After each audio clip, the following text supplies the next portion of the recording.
अस्सलाम वालेकुम everyone, welcome back to chapter wise psychology lectures. 13 chapters हमारे कंप्लीट हो चुके हैं। करंट चैप्टर जो हम डिस्कस कर रहे हैं वो डेवलपमेंटल साइकोलॉजी के बारे में है। 4 लेक्चर्स हमारे कंप्लीट हो चुके हैं। आज लेक्चर नंबर 5 स्टार्ट करेंगे। लेक्चर स्टार्ट करने से पहले हम जो टॉपिक्स पढ़ चुके हैं उनकी आउटलाइन एक बार अगर हम देखें तो फर्स्ट लेक्चर में हमने इंट्रोडक्शन पढ़ा था। उसके बाद हमने ग्रोथ एंड डेवलपमेंट की डेफिनेशन, कैरेक्टरिस्टिक्स एंड डिफरेंसेस पे बात की थी। सेकंड लेक्चर में हमने मैच्योरेशन, डेफिनेशन, टाइप्स और कैरेक्टरिस्टिक्स डिस्कस किए थे।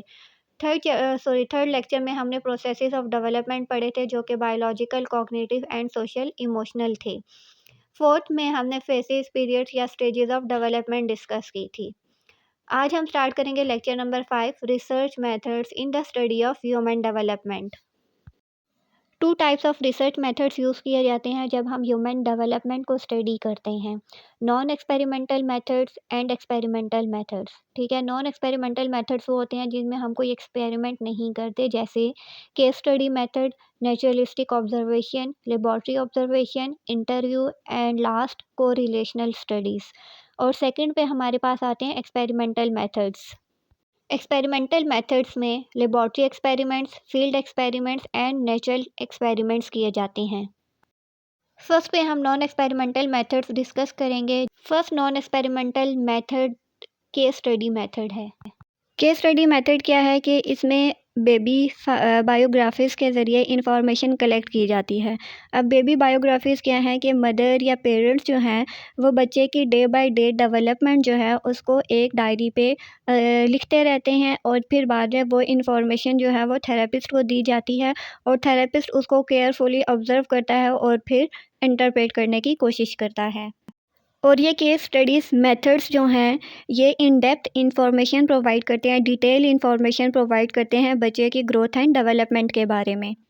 इन डेप्थ या फुल इंफॉर्मेशन प्रोवाइड करने के साथ साथ इसके कुछ डिसएडवांटेजेस भी हैं। जैसे ये कॉज एंड इफ़ेक्ट रिलेशनशिप को नहीं बताती, ये नहीं बताती कि कोई भी बिहेवियर बच्चा जो शो कर रहा है उसकी कॉज क्या है और फिर उसका इफ़ेक्ट क्या है, या कॉज इफ़ेक्ट रिलेशनशिप नहीं बताता। दूसरा नेगेटिव या डिसएडवांटेज क्या है, इसमें ऑब्जर्वर की बायसनेस आ जाती है। मींस जो बंदा बच्चे को ऑब्जर्व कर रहा होता है, उसकी डे बाय डे एक्टिविटीज़ को लिख रहा होता है, वहाँ पे उसकी बायसनेस आ सकती है जिसकी वजह से केस स्टडी हमें सही से इंफॉर्मेशन प्रोवाइड नहीं करेगी।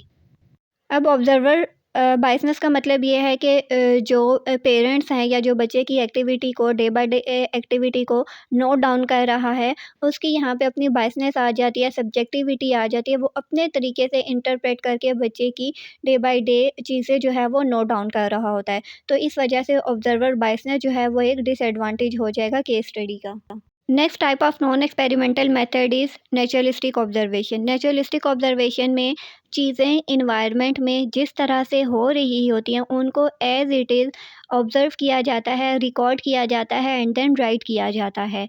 यहाँ पे इन्वायरमेंट को हम मैनिपुलेट नहीं करते, बल्कि चीज़ें जिस तरह से हो रही होती हैं उनको रियल लाइफ सेटिंग्स में ही रिकॉर्ड किया जाता है। किसी भी चीज़ को हम मैनिपुलेट या चेंज नहीं करते।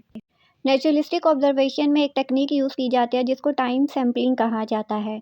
अब टाइम सैम्पलिंग में एक गिवन पीरियड ऑफ टाइम में बच्चे का पर्टिकुलर बिहेवियर नोट डाउन किया जाता है। फॉर एग्ज़ाम्पल बच्चा एग्रेशन शो कर रहा है, बैबलिंग कर रहा है या फिर रो रहा है, तो एक पर्टिकुलर गिवन टाइम दिया जाएगा और उसमें जो एग्रेसिव बिहेवियर है या क्राइंग बिहेवियर है उसको नोट डाउन किया जाएगा और देखा जाएगा कि बच्चा इस पीरियड ऑफ टाइम में कितनी बार एग्रेशन शो कर रहा है या कितनी बार बच्चा रोता है। नेक्स्ट इसके भी सेम ड्रॉबैक्स हैं कि ये कॉज एंड इफ़ेक्ट रिलेशनशिप को नहीं बताती और जो ऑब्ज़र्वर बिहेवियर को ऑब्ज़र्व कर रहा होता है उसकी इंटरप्रिटेशन अलग हो सकती है, डिफरेंट हो सकती है।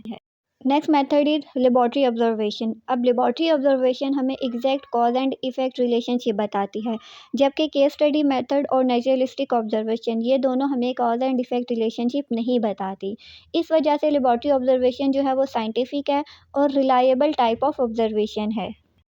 Another non experimental method is interview.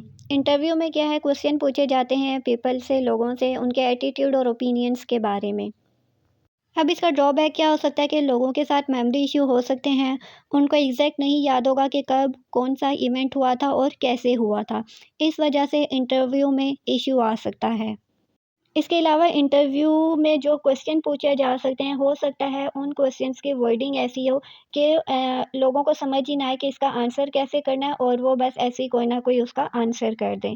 तो ये ड्रॉबैक्स होते हैं जिसकी वजह से प्रॉब्लम्स क्रिएट हो सकते हैं रिसर्च में। Next type of research method जो कि नॉन एक्सपेरिमेंटल मेथड में इंक्लूडेड है, उसको कोरिलेशनल स्टडीज़ कहा जाता है।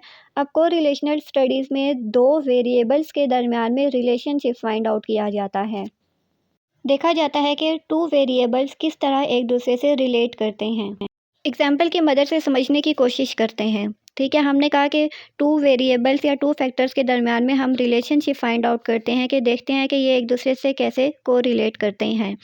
अब हमारे पास दो फैक्टर्स हैं या दो वेरिएबल्स हैं। ठीक है, हमने कहा था ना दो वेरिएबल्स होंगे, तो दो वेरिएबल्स हमारे पास क्या हैं? फर्स्ट क्या है? Parents intelligence and the second one is child's language ability. अब हमने इन दोनों फैक्टर्स को या वेरिएबल्स को सॉरी केयरफुली ऑब्ज़र्व करना है, मेज़र करना है। अब हम इंटेलिजेंस टेस्ट अप्लाई करेंगे और हम देखते हैं कि अगर पेरेंट्स का इंटेलिजेंस टेस्ट पे हाई स्कोर आता है, तो इट्स मीन कि बच्चे की वोकैबुलरी भी हाई है। अगर ऐसे रिज़ल्ट हमारे पास शो होते हैं, तो हम कहेंगे कि इन दोनों फैक्टर्स में, यानी पेरेंट्स की इंटेलिजेंस में और चाइल्ड की लैंग्वेज एबिलिटी में पॉजिटिव कोरिलेशन है। मीन्स पेरेंट्स की इंटेलिजेंस हाई है, इस वजह से बच्चे की वोकैबुलरी भी हाई है। तो टेस्ट के स्कोर के ज़रिए हम फाइंड आउट करेंगे कि किस तरह से ये दोनों वेरिएबल्स एक दूसरे से रिलेट करते हैं। पेरेंट्स की इंटेलिजेंस हाई है, इस वजह से बच्चे की वोकैबुलरी ज़्यादा है। को रिलेशनल स्टडीज़ जो हैं वो हमें वेरिएबल्स के रिलेशनशिप के बारे में, डायरेक्शन और मैग्नीट्यूड के बारे में बताते हैं कि वेरिएबल्स पॉजिटिव हैं या फिर नेगेटिव हैं। ठीक है, correlation are reported as numbers ranging from -1 से लेकर ना +1 तक इनका रेंज होता है। माइनस होगा तो मीन्स नेगेटिव होगा और अगर प्लस है तो मीन्स पॉजिटिव रिलेशनशिप है। अब पॉजिटिव कब होंगे? जब दोनों वेरिएबल्स एक साथ इंक्रीज़ हो रहे होंगे या फिर दोनों वेरिएबल एक साथ डिक्रीज़ हो रहे होंगे, तो इट्स मीन इनके दरमियान में पॉजिटिव रिलेशनशिप है। अब नेगेटिव रिलेशनशिप का होगा जब एक फैक्टर या एक वेरिएबल इंक्रीज़ हो रहा होगा और दूसरा वेरिएबल या फैक्टर डिक्रीज़ हो रहा होगा, तो ये नेगेटिव रिलेशनशिप होगा। अब जब इनके दरमियान में हम रिलेशनशिप फाइंड आउट करते हैं और उसकी रेंज माइनस में आ रही है, -1 आ रही है, तो इट्स मीन उनके दरमियान में नेगेटिव रिलेशन है। अगर पॉजिटिव में आ रही है या प्लस रेंज में आ रही है, तो इसका मतलब है कि वो पॉजिटिव रिलेशनशिप है।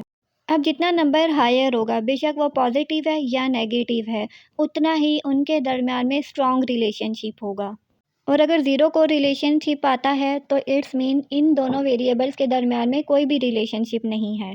केस स्टडी मेथड और नेचुरलिस्टिक ऑब्जर्वेशन की तरह ये भी कॉज एंड इफेक्ट रिलेशनशिप नहीं बताता। ये सारे थे नॉन एक्सपेरिमेंटल मेथड्स। अब हम डिस्कस करेंगे एक्सपेरिमेंटल मेथड्स। अब जहाँ पे भी एक्सपेरिमेंटल मेथड्स आ जाएगा, तो इट्स मीन कि वहाँ पे सारी कंडीशंस जो हैं वो कंट्रोल्ड होंगी और स्पेसिफिक प्रोसीजर को फॉलो किया जाएगा।